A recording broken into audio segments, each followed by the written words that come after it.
প্রিয় শিক্ষার্থী, math Q চ্যানেলে তোমাদের স্বাগত। আজ আমি তোমাদের ভেরিয়েশনের পরবর্তী যে পোর্শনটা রয়েছে, অর্থাৎ ভেদের যে পরবর্তী কয়েকটি প্রবলেম রয়েছে, সেই প্রবলেমগুলো আমি সলিউশন করার চেষ্টা করছি। দেখো, ভেরিয়েশন অত্যন্ত সোজা, এর আগে আমি অনেকবার বলেছি। আশা করি তোমরা ভালো করে প্র্যাকটিস করেছো। দেখো, আজকের কোশ্চেন নাম্বার 7 থেকে শুরু হচ্ছে। কোশ্চেন নাম্বার 7, কেমন? কোশ্চেন নাম্বার 7-এ বলেছে a square plus b square proportional a b হলে a square plus b square proportional a b হলে প্রমাণ করো যে কি না, প্রমাণ করি যে এ প্লাস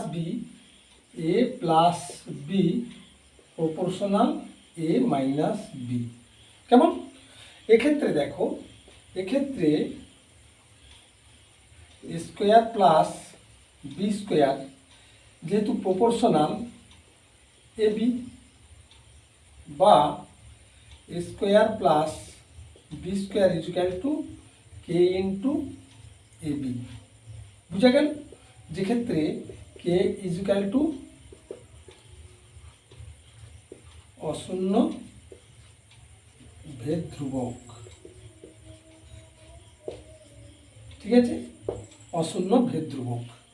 এবার আমরা করব কি, এটাকে একটু কায়দা করে লিখব। দেখো, a square plus b square is equal to K into এটাকে 2ab করবো আর এর নিচে 2 দিয়ে দেবো। তাহলে কি হবে, 2 কেটে যাবে, কেটে গেলে ab, আগের লাইনটা পেয়ে যাব। এবার বা a square plus b square by এই 2abটাকে ভাগ করে দেবো। 2ab is equal to K by 2। বা এবার কি করব না, যোগ ভাগ প্রক্রিয়া প্রয়োগ করব। যোগ ভাগ প্রক্রিয়া। কেমন? যোগ ভাগ প্রক্রিয়া যদি করি আমরা, তাহলে a square plus b square plus 2ab by হয়ে যাবে কি a square plus b square minus 2ab is equal to k আর কে উপরে নিচে হয়ে যাবে, একবার +2 হবে, একবার -2 হবে। বুঝা গেল যোগ ভাগ প্রক্রিয়ার যা নিয়ম? এ স্কোয়ার প্লাস বি স্কোয়ার উপরে নিচে হলো, এবার একবার এই 2ab যোগ হবে আর একবার মাইনাস হবে। এবার দেখো উপরে কি দাঁড়ালো না, a plus b whole square, ইতিমধ্যে আমরা শিখেছি a square plus b square plus 2ab। আর নিচে কি থাকলো, a square plus b square minus 2ab, তার মানে কি a minus b whole square is equal to কি দাঁড়ালো না, k plus 2 by K minus 2। এবার আমরা করব কি না, কি প্রমাণ করতে দিয়েছে না, প্রমাণ করতে দিয়েছে a plus b proportional a minus b. তাহলে a plus b by a minus b is equal to square root of k plus 2 by K minus 2। বুঝা গেল? ইজুক্যাল টু আমরা ধরলাম কে ড্যাশ। কেমন? কে ড্যাশ ইজুক্যাল টু কি না, K dash equal to root over K plus 2 by K minus 2, অর্থাৎ অশূন্য ভেদ ধ্রুবক। বুঝা গেল? কে ড্যাশ সমান অশূন্য ভেদ ধ্রুবক। তাহলে কি দাঁড়ালো, বা a plus b by a minus b is equal to ধ্রুবক, অতএব a plus b proportional a minus b. কেমন? প্রমাণিত। বুঝে গেল? নেক্সট,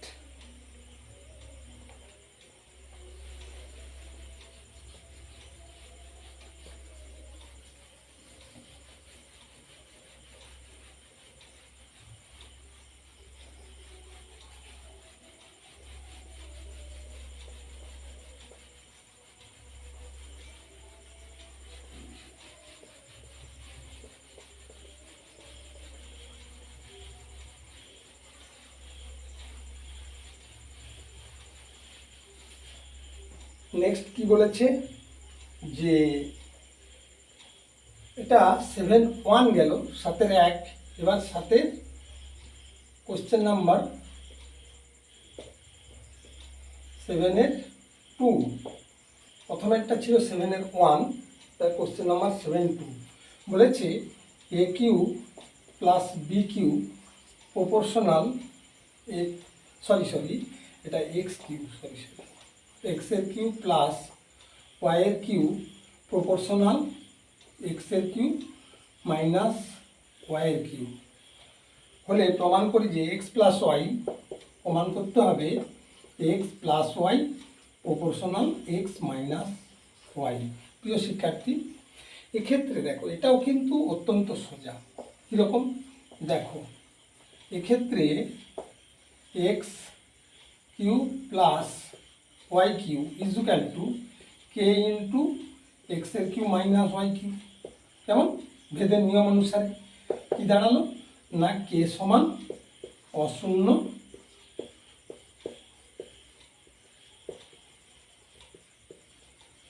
অশূন্য ভেদ ধ্রুবক, বুঝা গেল? বা এক্সের cube plus Y cube by এক্সের Q minus Y Q equal to k, যেহেতু আমরা এইটা দিয়ে ভাগ করে দিয়েছি এই পোর্শন দিয়ে।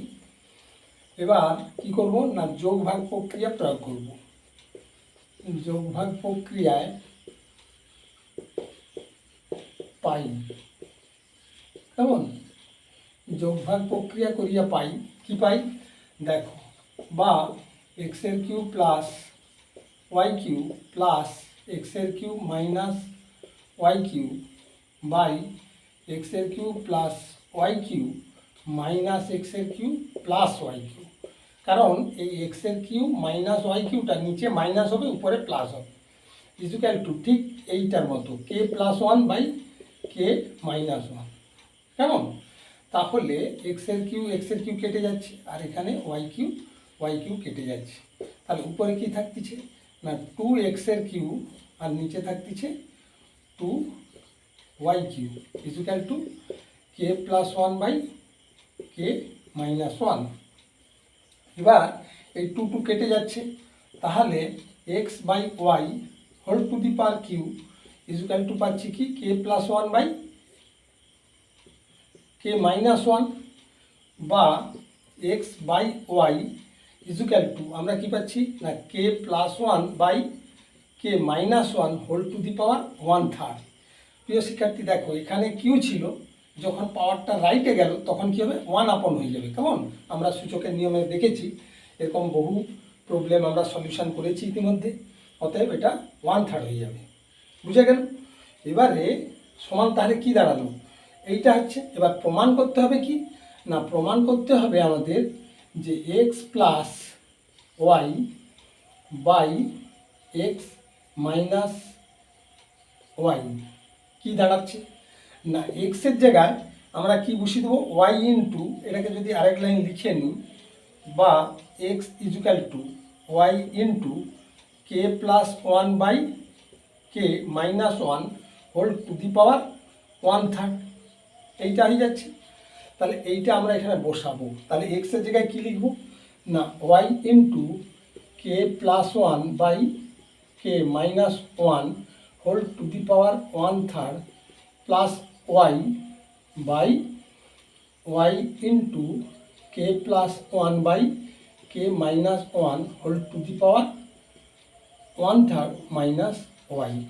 এবার ওয়াইটা কমন নিয়ে নেব, তাহলে ওয়াই যদি কমন চলে যায় তাহলে k to the power k plus one by K minus one whole to the power 1/3 minus one by Y into K plus one by K minus one whole to the power 1/3 minus one. কেন না উভয়ের কাছ থেকে আমরা ওয়াইটা common নিয়ে নিচ্ছি, বুঝা গেল না বুঝতে গেল না? এখানে ওয়াই আছে ওয়াই কমন নিয়ে নিলাম, তাহলে এখানে k plus one by K minus one whole to the power 1/3 minus one, y বেরিয়ে গেছে এইটা হবে প্লাস, তাহলে প্লাস ওয়ান আর নিচে হবে এইটা মাইনাস ওয়ান। এবার তাহলে ওয়াই কেটে গেলে এখানে কি থাকতেছে না এখানে থাকতেছে k plus one by K minus one whole to the power 1/3 minus one by k plus one by k k -1 whole to the power 1/3 +1 sorry -1, বুঝা গেল? এখানে +1 আর এখানে -1, তাহলে এই পোর্শনটা কি দাঁড়াচ্ছে না এই পোর্শনটা আমাদের কনস্ট্যান্ট সমান কি হচ্ছে না ধ্রুবক। প্রিয় শিক্ষার্থী বুঝা গেল?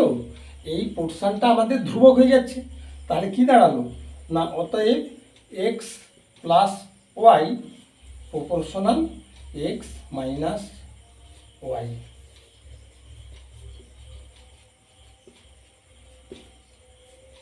এটাই প্রমাণিত। কেমন? এইভাবে আমরা ভেরিয়েশনে প্রত্যেকটি প্রবলেম সলিউশন করব।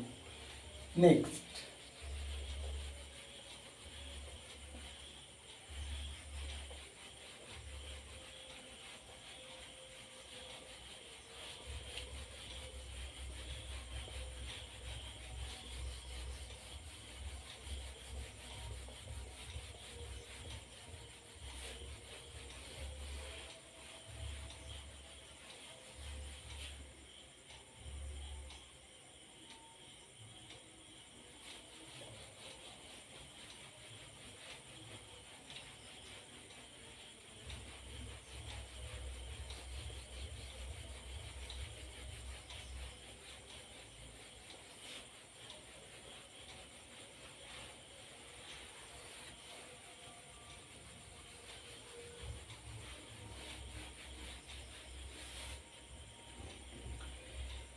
প্রশ্ন কোশ্চেন নাম্বার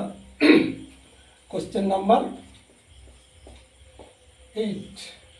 কেমন? কোশ্চেন নাম্বার 8-এ যাব। বলেছে কি 15 জন কৃষক 5 দিনে 18 বিঘা জমি চাষ করতে পারেন। কেমন? ভেদ তত্ত্ব প্রয়োগ করে 10 জন কৃষক 12 বিঘা জমি কত দিনে চাষ করতে পারে হিসেব করে লিখি বা তা নির্ণয় করি। এখন 15 জন কৃষক 5 দিনে 18 বিঘা জমি চাষ করতে পারে। ভেদ তত্ত্ব প্রয়োগ করে 10 জন কৃষক 12 বিঘা জমি কত দিনে চাষ করতে পারবেন তা নির্ণয় করি। প্রিয় শিক্ষার্থী, এক্ষেত্রে প্রদত্ত যে রাশিগুলো সেই রাশিগুলো আমরা আর্টিফিশিয়ালি বা কৃত্রিমভাবে ধরে নেব। এটা আগেই বলেছি, আগেও আমি এ ধরনের প্রবলেমগুলোকে কীভাবে সলিউশন করতে হয় জানিয়েছি। তাই এক্ষেত্রে ধরিলাম কৃষক সংখ্যা। কেমন? কৃষক সংখ্যা ইজিক্যাল টু ফার্মার, যেহেতু তাই আমি দিলাম যে এফ। বুঝা গেল? এবার জমির পরিমাণ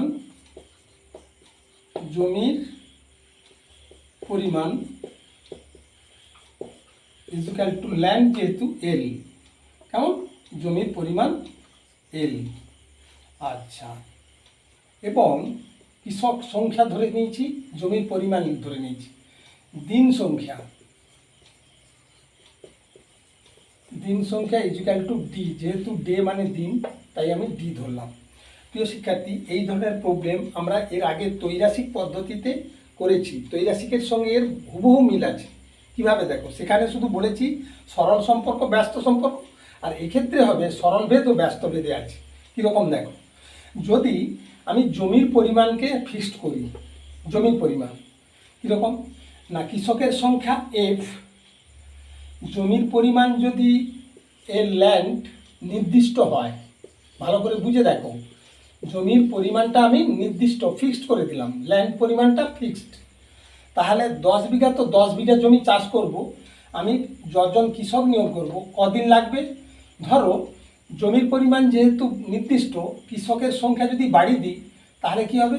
কম দিনে চাষ করব না। বুঝা গেল নি? 10 বিঘা জমিতে 5 জন কৃষক যদি আমি নিয়োগ করি, যদি 8 দিন লাগে, তাহলে সেখানে 15 জন কৃষক করলে কি হবে? কম দিন লাগবে, 5 দিনে হয়তো শেষ হয়ে যাবে। তার মানে কি, কৃষকের সংখ্যা বাড়লে দিন সংখ্যা কমে যাচ্ছে, যেহেতু জমির পরিমাণ নির্দিষ্ট। কেমন? তাই আমরা কি করব না এফ অর্থাৎ কৃষকের সংখ্যা কি করছে? ভ্যারিজ অ্যাজ 1/d, অর্থাৎ কৃষক বাড়িয়ে দিলে দিন সংখ্যা কমবে। কেন কমবে? জমির পরিমাণ যে নির্দিষ্ট, 10 বিঘা জমি আমরা 5 জন কৃষক নিয়োগ করলে যত দিনে করবে, 25 জন করলে কি হবে, কম দিনে। তার মানে কি, কৃষক বাড়লে দিন কমছে, তাহলে ভ্যারিজেস 1/d, অর্থাৎ কৃষকের সংখ্যা এবং দিন সংখ্যা ব্যস্ত ভেদে রয়েছে। কি না, ব্যস্ত ভেদে রয়েছে, ব্যস্ত ভেদ বলা হয়। বুঝা গেল? এবার দ্বিতীয়বারে কি করব না, ওই কৃষকের সংখ্যা ভ্যারিজেস কি করব, যদি আমি ল্যান্ডের সঙ্গে তুলনা করি, যেমন জমির পরিমাণ বাড়াচ্ছি বা কমাচ্ছি, দিন নির্দিষ্ট, দিন হচ্ছে নির্দিষ্ট। বুঝা গেল? ডেটাকে ফিক্সড করে দিলাম, যেমন 10 দিন, 5 দিন ধরলাম, 10-এর সঙ্গে গোলমাল হয়ে যাবে, 5 দিন। তাহলে 5 দিনে আমি কাজ করতে চাই, তাহলে কৃষক যদি বাড়িয়ে দিই তাহলে 5 দিনে কি হবে, বেশি জমি চাষ হবে। যদি কৃষক কমিয়ে দিই তাহলে 5 দিনে কম জায়গা রোয়া হবে বা চাষ হবে। তার মানে কি, কৃষকের সঙ্গে ল্যান্ড পরস্পর সরল ভেদে আছে, এটাকে বলা হচ্ছে ডাইরেক্ট, অর্থাৎ সরল ভেদে রয়েছে। বুঝা গেল? তাহলে কৃষকের সংখ্যা ল্যান্ডের সঙ্গে সরল ভেদে আছে যখন দিন নির্দিষ্ট। এবার যৌগিক ভেদের নিয়ম অনুসারে কি না, যৌগিক ভেদের ফলে আমরা কি লিখব না, যৌগিক ভেদের ফলে F প্রপোর্শনাল L/D, যখন কি হবে না, উভয়ই অর্থাৎ ডি, এল আর ডি পরিবর্তন।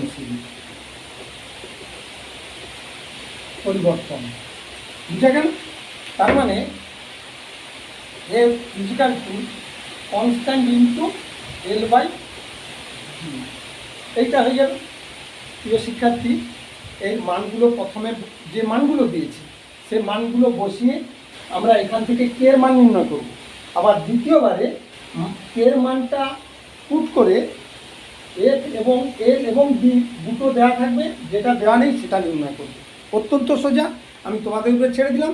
এই পোর্শনটা তোমরা আশা করি করতে পারবে, তাই আমি এখানেই আমার ভিডিওটা বন্ধ করছি। আশা করি তোমরা ভালোভাবে এই পোর্শনটা করে নিতে পারবে। বুঝা গেল না? আমি বলছি কি, প্রথমবারে এখানে বলেছি কৃষক 15 জন, অর্থাৎ F সমান 15, D সমান 5, কেমন, L সমান 18, ইকুয়াল টু 18 পুট করলে কি পেয়ে যাবে, K সমান কত পেয়ে যাবে। এবার দ্বিতীয়বারে কি আছে না, কৃষক অর্থাৎ F সমান 10, কেমন, জমি বি, ল্যান্ড সমান কত আছে, ল্যান্ড সমান 12, তাহলে ডি সমান কত, নিশ্চয়ই নির্ণয় করতে পারবে। অত্যন্ত সোজা, আমি তোমাদের উপরে এটা ছেড়ে দিলাম। প্রিয় শিক্ষার্থী, আশা করি আমার চ্যানেল অবশ্যই সাবস্ক্রাইব করে রাখবে এবং বন্ধুদের মধ্যে অবশ্যই শেয়ার করবে। যদি বুঝতে কোনো অসুবিধা থাকে কমেন্ট বক্সে কমেন্ট করে জানাবে, আমি আশা করি সঠিক সময়ে সঠিকভাবে তোমাদের জানিয়ে দেবো। কেমন? Thank you.